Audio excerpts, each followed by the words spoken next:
샬롬, 사랑하는 이글스필드 가족 여러분, 오늘도 주님께서 주신 귀하고 복된 날입니다. 좋으신 주님의 은혜가 여러분 모두와 함께 하시기를 소망합니다. 6월 26일 토요일 이 아침에 우리가 함께 나눌 말씀은 구약성경 잠언 29장 15절에서 27절까지의 말씀입니다. 잠언 29장 15절에서 27절까지의 말씀입니다. 제가 말씀을 읽겠습니다. 채찍과 꾸지람이 지혜를 주거늘 임의로 행하게 버려둔 자식은 어미를 욕되게 하느니라. 악인이 많아지면 죄도 많아지나니 의인은 그들의 망함을 보리라. 내 자식을 징계하라. 그리하면 그가 너를 평안하게 하겠고 또 내 마음에 기쁨을 주리라. 묵시가 없으면 백성이 방자히 행하거니와 율법을 지키는 자는 복이 있느니라. 종은 말로만 하면 고치지 아니하나니 이는 그가 알고도 따르지 아니함이니라. 네가 말이 조급한 사람을 보느냐? 그보다 미련한 자에게 오히려 희망이 있느니라. 종을 어렸을 때부터 곱게 양육하면 그가 나중에는 자식인 채 하리라. 노하는 자는 다툼을 일으키고 성내는 자는 범죄함이 많으니라. 사람이 교만하면 낮아지게 되겠고 마음이 겸손하면 영예를 얻으리라. 도둑과 짝하는 자는 자기의 영혼을 미워하는 자라. 그는 저주를 들어도 진술하지 아니하느니라. 사람을 두려워하면 올무에 걸리게 되거니와 여호와를 의지하는 자는 안전하리라. 주권자에게 은혜를 구하는 자가 많으나 사람의 일의 작정은 여호와께로 말미암느니라. 불의한 자는 의인에게 미움을 받고 바르게 행하는 자는 악인에게 미움을 받느니라. 아멘.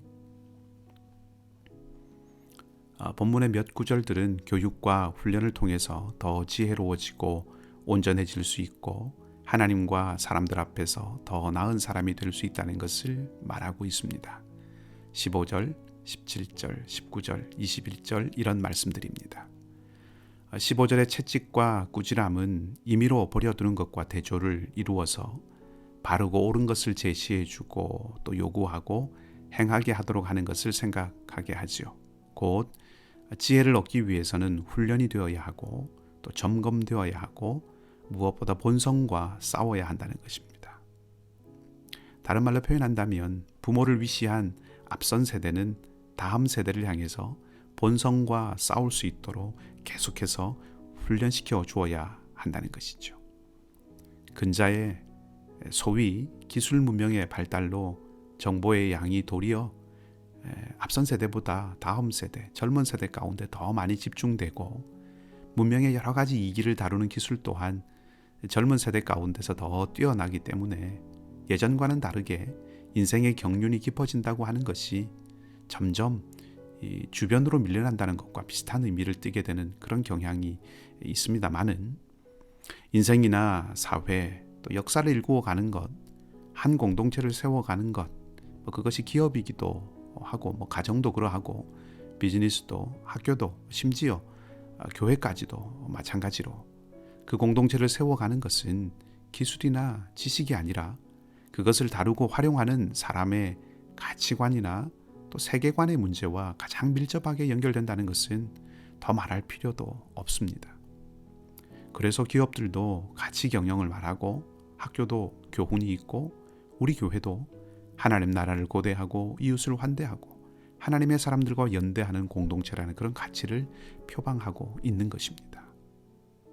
만약에 우리가 가치라는 것을 잃어버린다면, 그래서 지식이나 정보가 우선시되고 기술 그 자체만을 쫓는 삶과 사회가 되도록 내버려 둔다면 어쩌면 이 사회와 역사에서는 사람은 점점 사라지고 말 것입니다.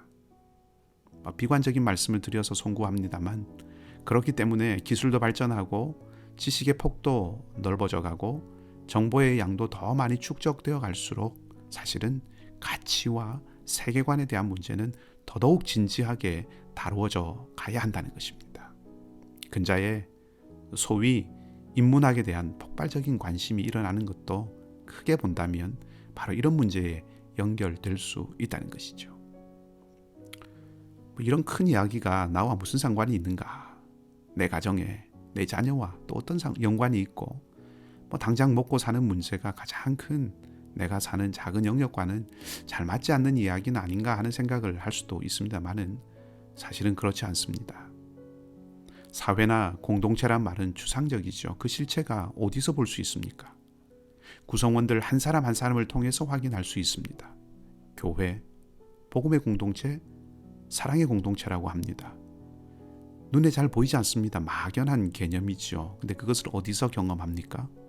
교인들 한 사람 한 사람, 그 한 사람과의 만남과 교제 속에서 실제적으로 경험합니다.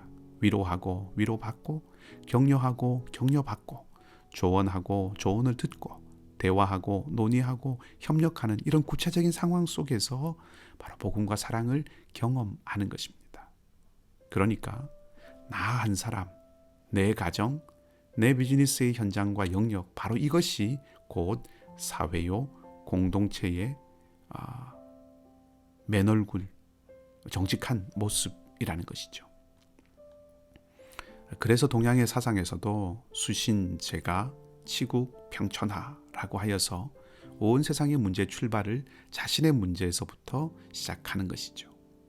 그런 문제들이 가정이나 국가나 천하에 대한 그런 모든 문제들이 서로 떨어질래야 떨어질 수 없이 연결되어 있다는 것입니다. 예수님께서도 무엇이라고 가르쳐 주셨습니까? 우리를 세상의 소금이라고 하셨습니다. 소금은 스며드는 것이죠. 각 소금 알갱이 하나하나가 다 고루고루 퍼져서 녹아들어서 맛을 내고 변화시키는 것입니다. 또 예수님은 작은 일에 충성하는 자가 큰 것에 충성할 수 있다고 하셨습니다. 내 영역에서 개인적인 충성들이 모여서 거대한 변화를 일으키는 거죠. 이런 이유로 잠언도 또 오늘 본문도 권면의 영역을 개인과 가정에 주는 그런 교훈의 형식을 띠고 있다는 것입니다.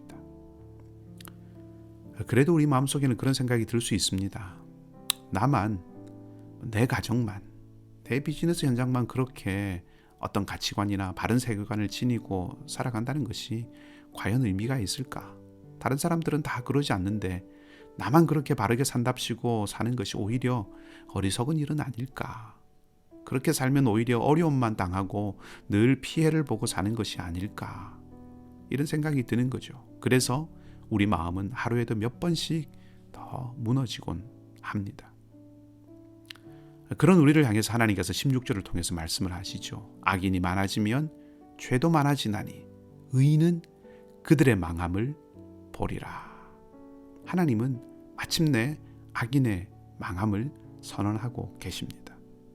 도처의 불의와 불법과 야합과 권모술수와 음흉한 계략과 욕심을 쫓아서 속고 속이는 일들이 만연한 이 세상에서 우리가 가야 할 길을 지키고 걸어야 할 그런 이유가 있음을 하나님 이 말씀을 통해서 우리에게 알려주십니다. 뒤집어 말하면 우리로 하여금 하나님의 백성이라면, 하나님의 길을 따르는 삶을 결단한 삶이라면 용기 있게 믿음을 가지고 그 길을 걸어가라는 것입니다. 25절도 26절도 그것을 강조합니다. 26절의 말씀은 실상 재판 자리를 염두에 둔 말씀이죠. 판단과 심판이 하나님으로부터 나온다는 것입니다. 그렇기 때문에 여호와를 의지하는 자, 도움을 삼고 도움을 요청하고 내 필요를 채워달라고 간구하는 그런 사람이 여호와를 의지하는 자가 아니라 하나님을 경외하는 자, 하나님의 길을 걷는 자, 그가 여호와를 의지하는 자라고 말하고 있습니다. 모든 일이 다 공의로우신 판단과 하나님의 그 계획하심에 달려 있으니까 세상이 어떠하든지 간에 하나님을 경외하는 길, 하나님의 주권을 신뢰하는 마음으로 걸어가야 한다 하는 것을 그 말씀이 권면하고 있는 거죠. 바로 이런 것, 이것이 바른 세계관, 이런 것이 바른 가치관의 근본이라고 한다면 이것을 가르치고 교훈하고 훈계하는 것을 부모와 앞선 세대가 다음 세대를 향하여서 게을리하지 않아야 한다 하는 것이 오늘 말씀의 권면입니다. 한 가지만 더 살펴보겠습니다. 그러면 그런 가치관과 세계관은 무엇을 통해서 분명하게 배울 수 있는가 하는 것입니다. 앞선 세대의 교훈으로부터 다음 세대가 배우지만 그 근본 출발이 무엇인가 하는 문제죠. 그것은 18절에 나와 있습니다. 묵시가 없으면 백성이 방자히 행하거니와 율법을 지키는 자는 복이 있느니라. 아멘. 묵시는 단순한 말로 비전이나 꿈과 같은 것을 말하는 것이 아닙니다. 꿈이나 비전이 없는 사람이 방자하게 행한다는 해석이 완전히 틀린 것은 아니지만 본문은 도리어 보다 더 근원적인 것을 말합니다. 묵시가 없으면 백성이 방자에 행한다는 말과 율법을 지키면 복이 있다는 말은 대꾸지요. 묵시와 율법이 서로 연결된다는 것입니다. 결론을 말씀을 드리면 묵시는 예언의 말씀, 곧 하나님의 말씀입니다. 율법 또한 하나님의 말씀이죠.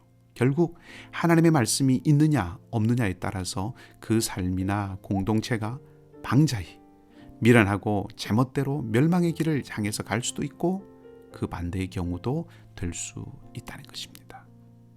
정리를 해본다면 하나님의 말씀에 기초한 바른 훈계와 양육이 없을 때 공동체가 얼마나 위태로워질 수 있는지, 반대로 말씀에 기초한 바른 가치관의 가르침과 계승이 있을 때 가정과 공동체, 나라와 민족이 얼마나 견고하게 설 수 있는지를 오늘 잠언이 다시 한번 우리에게 생각해 보게 한다는 것입니다. 마치 하나님이 없이도 충분히 살아갈 수 있을 것 같은 소위 하나님 부재의 시대를 하나님 임재의 시대로 이루어 가기 위해서 우리 자신이 부지런히 지혜의 길, 생명의 길, 경외의 길을 걷고 또 우리의 다음 세대에 그런 가르침을 계승할 수 있기를 원합니다. 오늘도 은혜의 기회로 주신 이 복된 날, 악인이 많아지지만 마침내 멸망을 보게 될 것이라는 말씀을 기억하고 사람을 두려워하면 올무에 걸리게 되지만 여호와를 의지하면 안전하리라는 말씀을 붙들고 묵시와 율법, 하나님의 말씀 안에서 믿음의 용기를 갖고 승리하는 저와 여러분의 삶이 되기를 주님의 이름으로 축복합니다. 함께 기도하십시다.